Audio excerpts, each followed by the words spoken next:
Bonjour tout le monde et bienvenue dans la forteresse de solitude. Aujourd'hui, nouvelle vidéo et c'est déjà la suite de DCKO, le tome 2, toujours en version CSA, je vous l'ai dit, j'aurai les 3 tomes en version Comic Shop Assemble, vous avez les covers classiques juste là. 288 pages pour celui-là, il fait 27 balles, et d'emblée, alors c'est beaucoup trop bien. J'en attendais rien de cet event et ce tome 2 là, ça me confirme que c'est vraiment trop cool. On a, ça je le dis tout de suite pour le début de la vidéo, parce que dans la première vidéo, il y avait un commentaire de ouais, je comprends pas, il n'y a pas de 1v1 dans l'event. Là, il y a littéralement que ça dans tout le tome. Même le numéro de DCKO, c'est de la baston. Alors, pour faire ce qu'il y a dedans, on a donc DCKO numéro 3, Titan 30, Flash 28, Superman 33, Aquaman 12, DCKO Night Fight 3, DCKO Superman vs Captain Atom 1, DCKO Wonder Woman vs Lobo 1, DCKO Harley Quinn vs Zatanna 1, DCKO Red Hood vs Joker 1, et c'est tout. Et traduction de Yann Graff, on a toujours Joshua Williamson, Scott Snyder, Ravi Fernandez, Xermanico pour le dessin, Dan Mora sur Night Fight, et plein d'autres dessinateurs et scénaristes. Si vous voulez faire la liste, il y en a beaucoup. Donc, comme je dis, il y a traduction de Yann Graff, le grand Yann Graff. On a un édito du tome précédent, même si je pense que si vous prenez des CKO tome 2, vous avez quand même lu le tome 1. Sachant que ça sort chaque année, chaque mois. Donc moi j'ai pas oublié ce qui s'est passé dans le tome 1 quoi. On commence, comme j'ai dit, directement avec l'arc de tournoi, avec tous les combats qui vont avoir lieu dans ce tome. Parce que c'est de la baston. On rentre direct, c'est Superman Captain Atom et ça part direct, c'est de la baston. On a que ça. Alors, du coup, c'est scénarisé par Joshua Williamson. Je crois qu'il y a pas mal quand même de numéros qui sont scénarisés justement par Joshua Williamson. Mais c'est génial. C'est génial. Alors, j'ai pas grand chose d'autre à dire. Hein. C'est de la baston. Il y a des pages qui sont assez généreuses quand même dans certains numéros. On a de la baston tout le long du tome, avec entre-temps, à la fin des numéros, où on a des interludes à la tour de garde, à chaque fin de numéro, pour voir ce qui se passe avec Booster Gold, etc. Alors du coup, là, c'est le point. Alors là, on a le numéro d'Aquaman numéro 12. Alors comme la série n'est pas publiée en VF, il faut savoir que Aquaman a récupéré le pouvoir de Mera, c'est-à-dire que maintenant, il peut faire de l'hydrokinésie. Donc il peut se créer des armes en eau, genre une épée comme ça, et du coup ça c'était le postulat de base de la série de Jeremy Adams, du coup dessiné par John Timms. Du coup, si vous voyez Aquaman qui se fait des armes en flotte, c'est tout à fait normal, c'est parce qu'il a récupéré ce pouvoir là. Il y a un moment où on voit apparemment sa fille, enfin, j'ai pas compris, comme j'ai pas lu la série, du coup je me suis commandé le TPBVO pour voir déjà si c'est bien ou si voilà. Mais du coup je vous ferai sans doute le retour de l'autre côté de l'Atlantique, vu que là je vais parler d'un TPB. Voilà, bon, après c'est, comme j'ai dit, hein, c'est de la baston. On a le combat entre Diana et Lobo. Lobo qui, dans la traduction VF, lâche des schlags toutes les pages, littéralement. Il y a, là on a un, là il dit Vayesh. C'est du Lobo dans le texte. C'est pour ça que quand j'ai vu la traduction, je me suis dit, oula, attends, puis j'ai regardé la traduction, je vois Yann Graff, je me dis, bon, Yann Graff fait tout le temps de bonnes traductions, du coup, on lui fait confiance, et c'est assez marrant, entre guillemets, de voir ça, mais c'est juste pour ça. Ensuite, on a du coup, là, on arrive par exemple sur le numéro de Titan, bah du coup, c'est Cyborg contre Swamp Thing.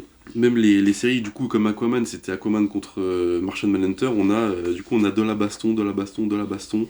Qu'est-ce qu'il y a d'autre de marquant? On a un combat entre Zatanna et Harley Quinn qui s'avère être assez intéressant finalement. C'est vraiment, il y a des moments où je m'attendais à rien, mais il y a des numéros qui sont vraiment très très cool, comme celui-là entre Harley Quinn et Zatanna.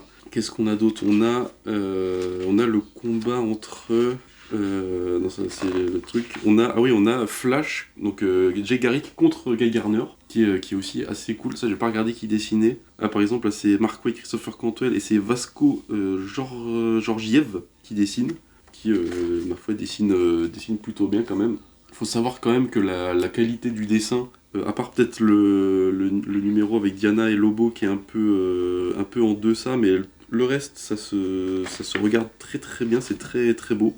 Par exemple, le Superman 33, bah, c'est Lex Luthor contre Etrigan, contre le démon, dessiné par Hayden Sherman et scénarisé par Joshua Williamson. J'ai vu ça, je suis en mode, ah ouais, Parce qu'à un moment, j'ai feuilleté le tome, je vois du Hayden Sherman, je me dis, oh et tout, mais en fait, c'est sur la série Superman, c'est... Regardez, il y a encore ces doubles pages de zinzin de Hayden Sherman qui est comme il sait les faire. Franchement, voilà. Et on a... ça, pour le coup, on a un numéro entre le Joker et Red Hood, du coup scénarisé par Scott Snyder et Joshua Williamson, dessiné par Dustin Nguyen, page 1 à 13, 20, 28, et on a Giuseppe Camuncoli 14, 19, 29, 30. J'ai pas trop vu la différence de dessin. Quand j'ai vu le dessin, j'ai pensé à du Dustin Nguyen, mais je me suis dit, ah non, c'est peut-être pas lui. Mais en fait, si, c'est du Dustin Nguyen, et ça fait plaisir de le revoir un peu. Alors c'est très très beau, hein. C'est Dustin Nguyen, si vous avez lu les Paul Dini présente Batman, c'est très très beau. Et ensuite on arrive sur le Night Fight partie 3 qui du coup va être un peu un contre-pied, où en fait Batman va se faire trimballer de réalité en réalité en le poussant à affronter ses Robins. Sauf qu'il refuse, du coup il se fait sermonner par le cœur d'Apocalypse, qui va l'envoyer dans une autre réalité où du coup là c'est, spoiler, c'est Tim Drake qui est le nouveau Batman et qui a résolu toutes les enquêtes de Gotham, sauf re-spoiler, le meurtre de Batman. Et du coup, Bruce va lui venir en aide encore, ce qui va lui valoir une autre téléportation dans un autre univers où il va revoir son fils Damien qui a beaucoup grandi. Et je vous laisserai, je vais pas tout vous dévoiler, mais il se passe des choses. Et ensuite, on arrive sur le numéro 2 d'essai KO qui est beaucoup trop bien, et où on va découvrir que la suite du tournoi va se dérouler en duo, pour ce chapitre du moins. Et encore, ça va nous teaser ce qu'on avait vu à la fin du premier numéro. On va nous teaser très clairement l'affrontement avec l'univers Absolute, quoi, qui sera dans le tome 3, qui sort le mois prochain déjà, fin du mois prochain, donc fin juin. Ça s'est passé beaucoup trop vite.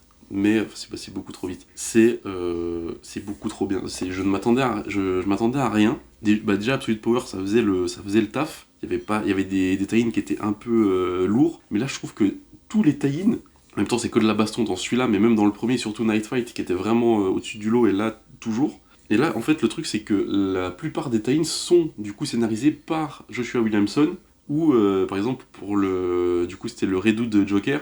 Là, c'était Snyder et Williamson qui scénarisaient le tie-in, en plus de l'événement principal, donc ça fait une vraie continuité, et ça apporte des trucs, pas comme la plupart des events Salut Marvel, où il n'y a aucun des auteurs principaux de l'event qui font les tie-in ou quoi. Donc là, c'est super cool. J'ai une très très grosse hype pour le tome 3, qui du coup va conclure l'event, et il y a eu des petites choses, notamment sur la série Superman et tout ça, mais je suis trop impatient en vrai de découvrir la fin de cet event, parce que c'est vraiment très très bien. Donc moi je vous encourage à prendre les tomes, parce que c'est vraiment super cool, et ça marque un peu une fin d'acte 1 de DC Prime, qui a quand même une très très bonne cuvée, à part le Supergirl qui est un peu le moins de cette période, mais oui, là, jusque là, il n'y a aucun truc qui m'a déçu. En plus, le New Gods qui est une masterclass incroyable, Ramvé en même temps. Mais voilà, donc moi je vous retrouve le mois prochain pour la suite et la fin de DCKO déjà, et pour ce qui va se passer après, les nouveaux tomes qui vont reprendre la suite. Et c'est en août, le One Corp United tome 2, qui va reprendre la série Green Lantern et Green Lantern Corps de Jeremy Adams. Donc là, je crois qu'il fait 25 balles, donc ça va être un truc assez épais quand même, le tome 2 de Green Lantern. Avec la série qui arrive, il y aura mon guide pour découvrir le personnage, si vous voulez découvrir le personnage avant ou après la série, si vous avez aimé la série. Et moi je vous donne rendez-vous le mois prochain pour DCKO, pour la fin de cet event incroyable, et pour la suite de DC Prime. N'oubliez jamais de lire son concession. Ciao.